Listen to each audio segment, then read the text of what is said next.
coisas no futebol brasileiro que hoje Palmeiras e Vasco vão se enfrentar. Era um jogo adiado da primeira rodada.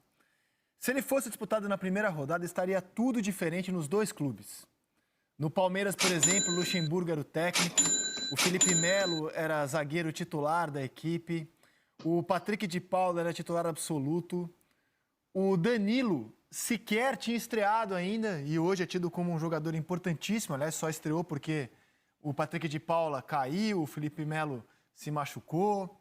O Zé Rafael jogava mais adiantado nessa época, pelo menos tinha jogado a final do Paulista, sim, que aconteceu no fim de semana em que deveria ter sido esse jogo da primeira rodada. Bruno Henrique e Ramírez estavam no Palmeiras, o Ramírez despontando até como um titular da equipe. Parece uma vida. Depois ainda passaram pelo Palmeiras o Cebola, aí chegou o Abel Ferreira, muita coisa mudou. O Kusevich e o Alain Perur não tinham nem chegado ainda, hoje são peças importantes do elenco. O Scarpa estava sendo negociado, o Palmeiras parecia que não queria mais o Scarpa, né? Tentava negociar para qualquer lugar. Isso aí, isso aí. O Vasco também, cara, o Vasco vivia a era do ramonismo. O Felipe Bastos, o Ramon e o Ribamar estavam no clube, não estão mais. Chegou a ser líder. O Breno também estava no Vasco. Jogadores importantes que já não estão mais. Outros não tinham chegado ainda, Neto Borges, Léo Matos, o Léo Gil. E o técnico, Outros já chegaram e já saíram. Sim. E o técnico. Foi o Sapinto. Sapinto, exatamente. Depois do Ramon Sapinto, o Luxemburgo foi para o Vasco. Então, assim, eram outros times, cara. Eram outros times. E eles se enfrentam hoje. Aliás, os jogos de hoje são marcados por reencontros, né? São Paulo contra o Santos e Luxemburgo contra o Palmeiras, Lino. Sim, e se a gente olhar no elenco do Palmeiras, a quantidade de meninos nesse meio de caminho que acabou entrando, e se a gente voltar exatamente um ano atrás, a gente teria acabado de ver a final da Copinha dessa temporada, teria visto vários talentos, e o Palmeiras identificou vários deles, e dentro da Copinha do ano passado apareceu um jogador que agora é o último da fila do Palmeiras, chamado Pedro Acácio, que o Palmeiras descobriu dentro da Copinha do ano passado, ou seja, não estava nem no Palmeiras. Ele é contratado junto ao Canaã da Bahia, incorporado à base do Palmeiras e agora está sendo utilizado, meia, um 10, um jogador de qualidade, para o Palmeiras também observar no time principal. Ou seja, o mundo de um ano para cá, não preciso nem dizer isso, né? O Luxemburgo teve, comandando o Palmeiras, 3 derrotas feias que culminaram com a saída dele. Perdeu pela primeira vez na história o Palmeiras do São Paulo, no Allianz Parque. Depois o Palmeiras conseguiu perder do Botafogo no Rio de Janeiro, um dos poucos times que foram derrotados pelo Botafogo na competição. Perdeu do Curitiba em casa e foi aí que o Luxa não resistiu. E é natural nessa semana falar muito de Luxemburgo no Palmeiras, primeiro pelo jogo de hoje, esse reencontro, e vai ter a final da Libertadores no sábado. Ficou um legado do Luxa no Palmeiras? Já vou dar minha opinião aqui de que ficou. Embora o futebol do time hoje seja muito diferente do futebol apresentado à época, o Luxemburgo plantou algumas sementinhas que dão fruto hoje. Entre elas, a garotada. Ao trazer o Wesley, Gabriel Veron, Patrick de Paula, Gabriel Menino, o Danilo, que não tinha estreado com ele, mas já era um jogador em quem o Luxa estava de olho. Então, eu acho que a gente pode até colocar aqui no nosso telaço o que é o Palmeiras com o Luxa e pós-Luxa, por favor, diretor, para debater com os números aqui. O aproveitamento dele não era ruim, era de 60%. Melhorou, foi para quase 68%. Mas eu acho que o debate da semana, um dos debates é esse, Kleber. Luxa e Palmeiras. Ficou legado? Eu imagino que sempre fica, né, André? E aí, assim, você não precisa nem só pensar no modo de jogar, nos resultados, no aproveitamento. Obviamente que você tem um time que chegou ao título estadual, que não acontecia desde que o Palmeiras foi campeão com o próprio Luxemburgo em 2008. O time foi bem, foi o líder da primeira fase da Libertadores, com uma participação do Luxemburgo, finalista da Copa do Brasil, finalista da Libertadores. Acho que todo o trabalho feito a partir de um bom estudo, de uma boa ideia, de um conjunto de decisões, ele deixa alguma coisa. O Palmeiras, que contratou bastante, depois contratou muito mais do que bastante, aí contratou extremamente bastante, o Palmeiras decidiu, na temporada que começou, em 2020, a contratar menos, a contratar mais pontualmente e a olhar para esse time que sempre, alguns times de base do Palmeiras conseguiram ótimos resultados. Então, acho que é esse o trabalho mais, assim, impressionante, o que fica com expressão mais forte do Vanderlei, é ter dado a oportunidade para os jogadores. Quantos times brasileiros hoje têm 2 jogadores convocados para a seleção brasileira? O Palmeiras tem 2, ultimamente o Everton e o Gabriel Menino. O Everton, um cara que chegou para resolver a questão do gol, o Palmeiras que sempre teve bons goleiros, ficou uma época com os 3, o Jailson, o Praz e o Everton, que passou um tempo no banco e virou. Mas o Gabriel Menino chega à seleção brasileira como um cara de 2 posições, enfim, é uma revelação absolutamente ótima. E outros tantos que o Palmeiras tem, que vão, ao longo do tempo, mostrar como é que vai ser a carreira. Então, acho que fica. Você diz assim, o Vanderlei vai ser campeão da Libertadores? Assim, campeão da Libertadores vai ser o cara que estiver lá, campeão da Libertadores, da Copa do Brasil, enfim. Mas eu acho que fica, claro, esse trabalho.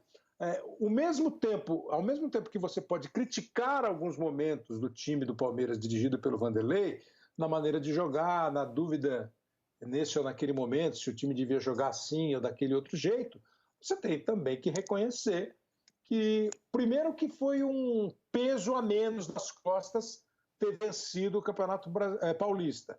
Segundo, essa oferta de novos jogadores formados na academia do Palmeiras.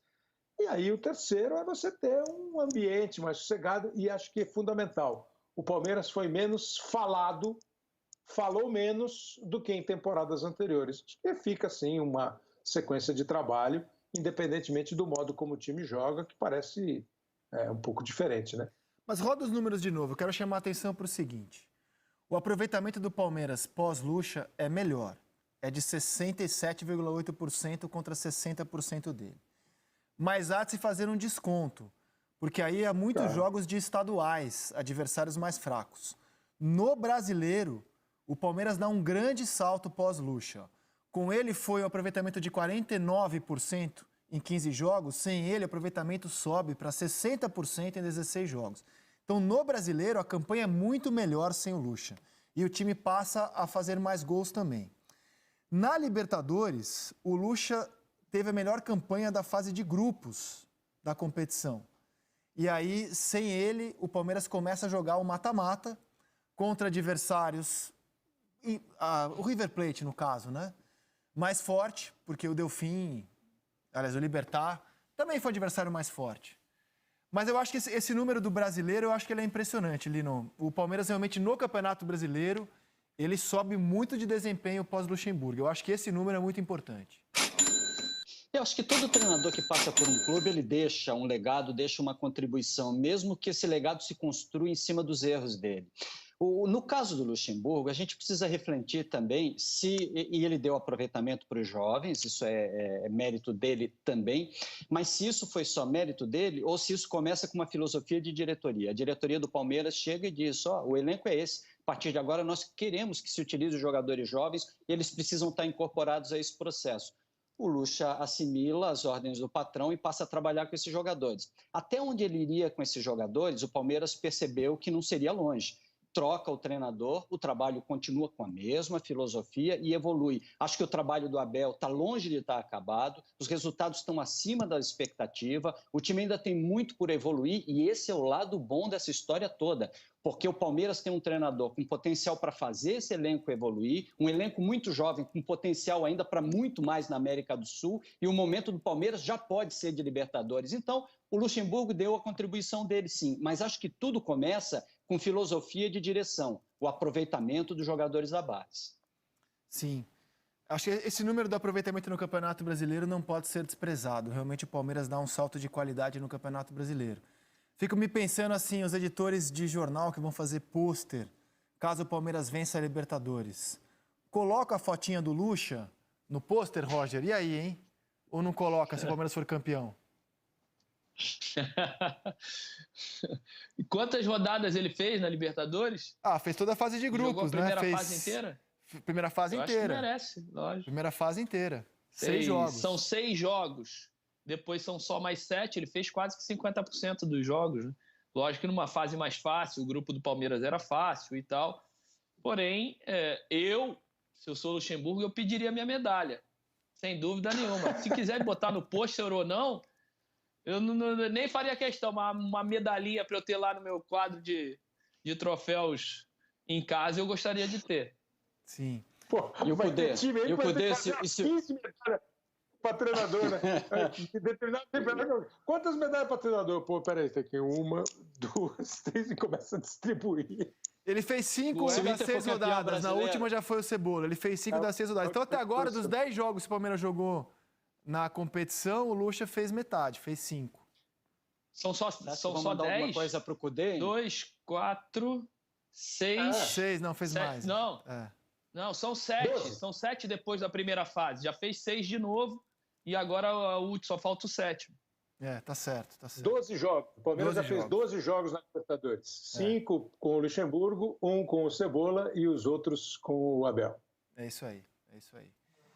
Bom, o Santos tem esse reencontro com o São Paulo hoje. E como é que... Vai dar medalha pro Gesualdo? Oi? Medalha pro Gesualdo? Rapaz... Vai o Gesualdo pegou Santos na Libertadores? Eu não sei. Pegou. Começo é com o Gesualdo. O próprio Cuca fala isso. Né? Vai medalha pro Gesualdo, Kleber? Mesmo critério. Acho que não vai medalha para nenhum deles.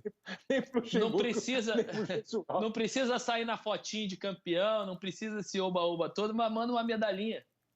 Custa nada. Não, o cara, na hora da entrevista, né, Roger? Quero agradecer aqui também a Vanderlei Luxemburgo, fez um bom trabalho.